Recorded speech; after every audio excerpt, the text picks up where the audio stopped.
Hi, everybody. It's Steve Tarter, another edition of Tartar Sauce here at the Peoria Journal-Star on our website, our podcast. With me, Sharon Gramm. Hi. Sharon, welcome to our palatial studio here at the paper. You are the executive director of the Peoria Riverfront Association. You've been there a dozen years? 12 years, yes. 12 years. Now, people are going to say, what exactly is the Peoria Riverfront Association? How would you answer that? We are basically a business owners association, so we try to be an advocate and communicate with the different businesses downtown as well as promote. Not just on the riverfront. Not just on the riverfront. A couple years ago, we decided to expand and promote all of the businesses downtown and not just on the riverfront. We are the Peoria Riverfront Association, but our website is visitdowntownpeoria.com. Kind of encompasses everything. So you can look at it's divided by district, by the warehouse district, the central business district, and the riverfront, as well as up on West Main Street. So you can look for places to eat, things to do. We have a comprehensive calendar of events that's very full in the summertime. So it's a good resource if you're looking for anything to do downtown. What is that website?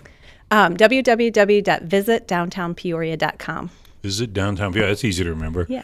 One of the things we wanted to talk about today, because I think one of the most successful things, and you can talk to this because you've seen it develop, the farmers market that's been on the riverfront now for, you told me, this will be the 15th year? This summer will be the 15th year.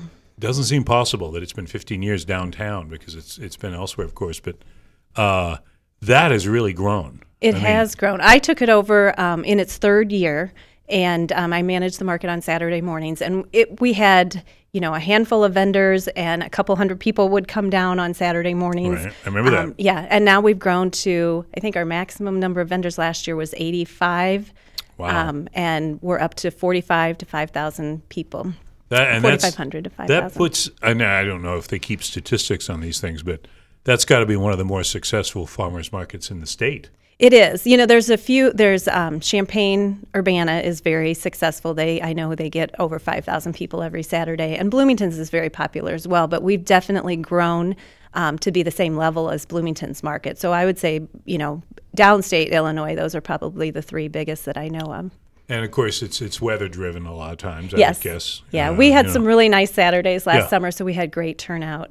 We had great vendors show up. We had a good crowd. We had a really successful summer last year. And what is the season, the summer season? We go mid-May through the end of September. So May 19th is our opening day, and we will go through September 29th. So on these 0-degree days, we can look forward to that mid-May opening.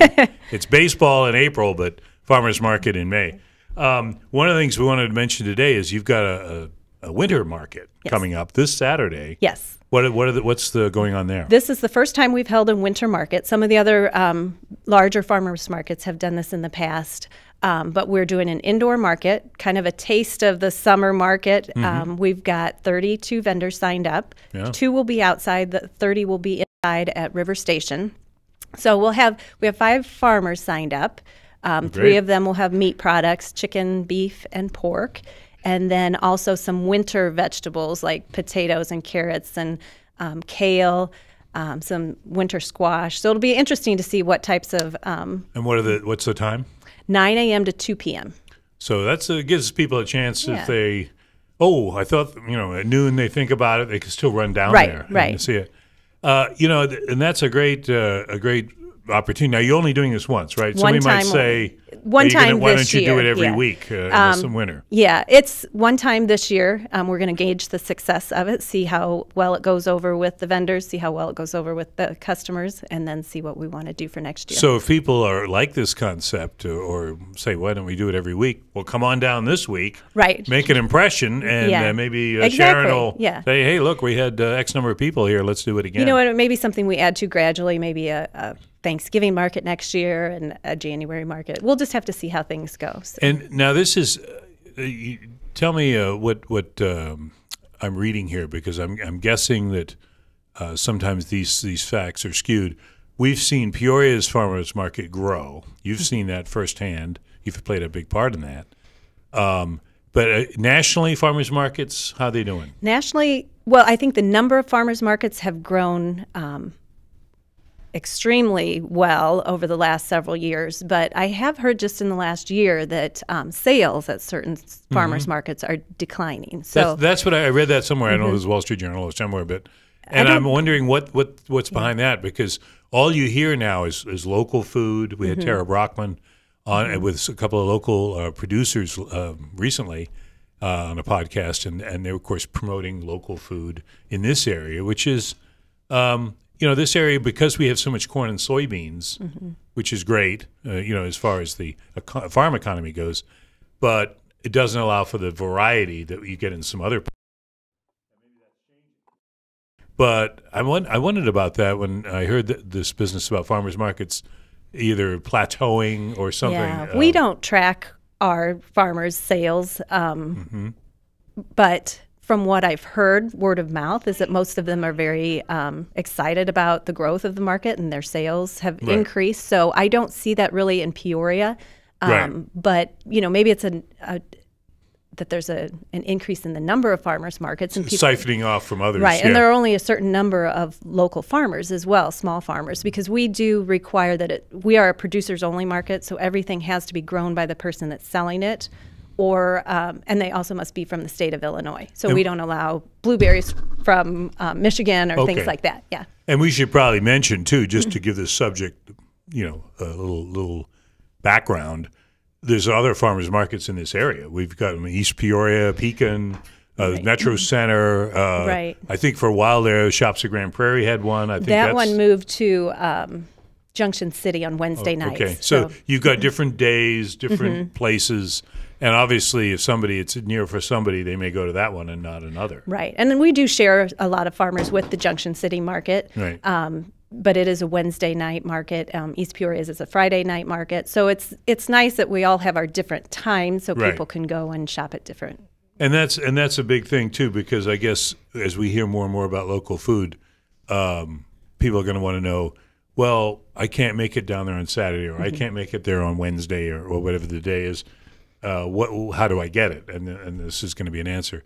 One of the things that came out of sort of recent discussion, I think, in Peoria is food desert, because we've had a couple of Kroger stores close, really nothing to do with the farmer's market, but it does affect people's shopping habits, probably locally. How do you get more folks to understand, hey, you can come down and get quite a variety of things at the farmer's market? Now, obviously, it's between May and, as you said, September. Right. But through it is September. Great produce. It's fresh fruits and vegetables and things like that. And we also offer a link program at the market, so you can bring your link card down, and we will give you wooden tokens to spend at with the vendors. And then we also have a program that's supported by a couple different organizations. One is the local Wholesome Food Fund at the Community Foundation of Central Illinois. Okay. So we will match up to $20 per Saturday. Oh. So if you take $20 off your link card, we will give you an additional $20 that has to be spent on fruits and vegetables only. Right. But it's really a win-win, because it's a win for the people that are shopping, the farmers. It's a win for them, and then it also brings more people down to the market. Well, and somebody might say, well, if it's just a couple or a small family, I'm not going to need that much. Well, then you go in with somebody else. I mean, you buy a big bag of potatoes or whatever it is, onions and lettuce and things of that sort, and you split it up, and everyone gets something, and you do it at a big savings. And as you said, it's all fresh stuff. Yeah, and the farmer's market, you can buy one cucumbber if that's what you want. You can buy 3 potatoes. It's not like Costco where you got to buy a 900-pound bag and then see it all go to waste in the refrigerator. That's not true. I mean, Costco is just fine. We won't flog them. We'll save that for another day. One of the things I was going to ask you about is the platform, because folks who've been paying attention in Peoria, the downtown scene, will certainly say, well, here comes the day has come for the platform to come down. But we've been hearing that. It's still up. It's still up. Do you look for that to go down this winter? From what I hear from the city, it is still supposed to come down next month or the month after, and that area will be green space for the most part, and then they will make accommodations for the market in adjacent areas like behind River Station and into the Liberty Park area. Yeah, because I was going to say, given the growth that you've seen with the farmers market, at one time somebody might have said, well, what's the big deal? There'll be some room down there. Well, when you have 4,500 people or whatever it is, right. You need to be sure. So there's a place to park and also a place to set up. Right. And, a lot of the vendors in the row that we will be eliminating are our big farm vendors that require their trucks with them, maybe electricity, that type of thing. So there's a lot to look at and accommodate, and we do take a big area, and we do bring a lot of people down. So and that's something that needs to be said, because now in the winter, and I know you're going to be down there for this Saturday from 9 to 2 at the River Station, which of course most people know where that is. It's a sort of an iconic space in downtown Peoria. But the winter is kind of a rough time on the riverfront, isn't it? It I is. mean, because things close, it's cold. We know it's cold, and there's not a lot going on. Right. We've had various organizations for a number of years try to come up with ideas to bring people down in the wintertime. And one, we've talked about for a long time was the ice skating rink that is now at the Peoria Civic Center, which is a great addition to our downtown during the winter months. So this is another idea to bring people down in the colder days. And we're always trying to come up with new ideas. There's been a Klondike Festival several years ago, so it's something we just need to continue to work on. What happened to the Klondike Festival? It dog races? They were sled races with people. Sled races. Yeah, but with people instead of dogs. Oh, okay. And I think they had that 2 years, and it just everything's dependent hard to draw on weather. a crowd. Yeah. And this, is indoors. So even if it's cold or if it's rainy, we'll be able to host a good market inside. I wonder if a winter Gus Macker would work, with an ice ball and freezing conditions. We'd see who really could play ball outside. That might draw a very small crowd. But anyone who's got ideas, you should probably channel them over to the Peoria Riverfront Association. Yeah. Check out our website. My contact information is on there. Because, that has to be a real challenge, because we know, people now are creatures of habit, and they'll go down to the riverfront, certainly for Farmers Market or July 4th, many of the other ceremonies or the celebrations they have down there. But if it's something new, something different, it takes a selling period, doesn't it? You got to bang away and remind everyone. Right. I know we were talking earlier about you saw Gone with the Wind at the museum, Peoria Riverfront Museum. My experience downtown was with the Apollo Theater, and I can't tell you how many folks would come into that theater and say, I didn't even know this place was still open, because, and that's actually not a bad thought, because the exterior was there, but they never had entered the building. Unless you explore these things, you just assume. Now, you've got to be excited about the OSF news. Yes, that's the Peoria fantastic. Riverfront Association. For some of our members are the apartments and condos associations downtown. So if we've got more people living downtown, we've got more people working downtown to support the restaurants and the events and things like that. It's fantastic news. Some people may be watching this or hearing this that aren't in Peoria. So here's the news: OSF Healthcare is buying up with the help of Caterpillar, the block that Caterpillar was going to have their headquarters on. Then they decided to move elsewhere. Well, now OSF will put their headquarters there, probably 2 years away or more. But that's 750 people right into downtown. The old Block and Cool building is going to get renovated and brought back to life, and who knows what else will be on that block. Right. It's a fantastic, it was a great announcement just to have all those people working down there. Yeah, because you had that, and we know this from being in the paper, because we are the bearers of gloom and doom, as everyone knows who opens the paper. We get blamed. Who's it? My daughter does an occasional run for Uber, and she picked up somebody at the Peoria Market, and my daughter doesn't really read the paper that often. I hope I'm not casting aspersions. But anyway, she said, picking up the guy that got in her car, I guess by way of conversation, she said, here the Peoria Market's having trouble, because it's been in the news about the financing of that hotel. It's been a problem for over a year. And the guy responds, the hotel's doing fine. If we could just get the Journal-Star to stop writing about it. It was like, whoa, excuse us. We're trying to tell people what's going on with their tax money, by the way. So anyway, it's a little. Well, sorry, and I think just away. on that topic, Yeah. I think sometimes the people that live and work in Peoria are the hardest on Peoria. Oh, absolutely. I have been called by different cities and towns and had people come and visit our riverfront, and they are just very impressed with our riverfront and our downtown. And they think, they see the museum and the Caterpillar Visitor Center and the Spirit of Peoria and the restaurants and the festivals and concerts, and they're just extremely impressed. So I think sometimes, those of us who have lived here our entire lives need to, I to couldn't give us agree a little bit more credit. I've run into that, and I've been here. I'm a transplant Midwester. I've been here since I left Bradley in 72 and came back in 73. So all that time I've been living in Peoria. And people will say conversationally, "Oh, where are you from?" And I said, "Well, I grew up in Boston." And it would be like, "How did you get here? Like you got on the wrong train and got off, and and then you owe them an explanation." Mm-hmm. Well, and it's like you're in defense mode. Yeah, and you shouldn't be. But if you step back and you look at all of the things that have happened in the last 10 years, we do have a lot of good things, positive things that we need to be proud of. And good and bad. That's life. I mean, it's almost like if you wanted it perfect, good luck with that. Because I get a big kick out of these places. You'll see them all the time online. The 100 best places to live, and it's always someplace in Utah or Florida or Arizona, and I understand that. I mean, weather is a factor, but it's almost like I always remember what I overheard this in Sausalito back in the 70s. Group of people talking, and I heard this across the room.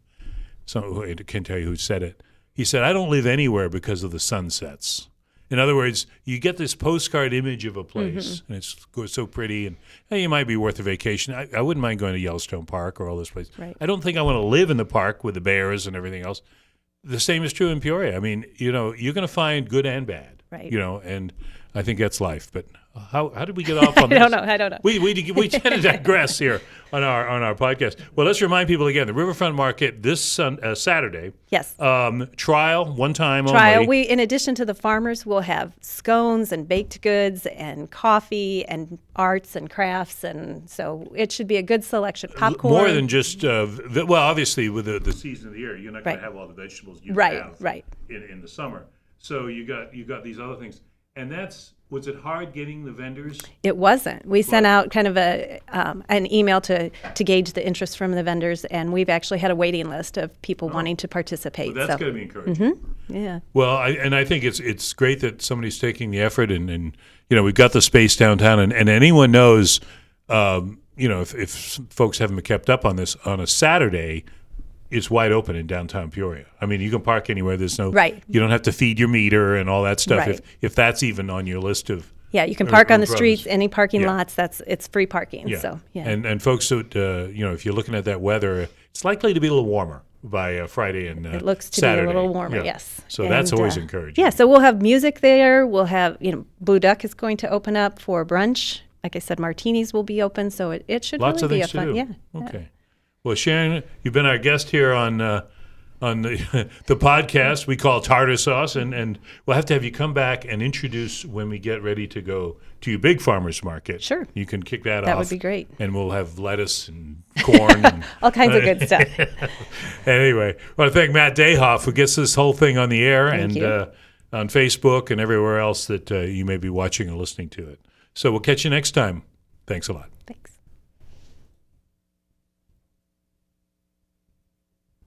See, right at 11:30.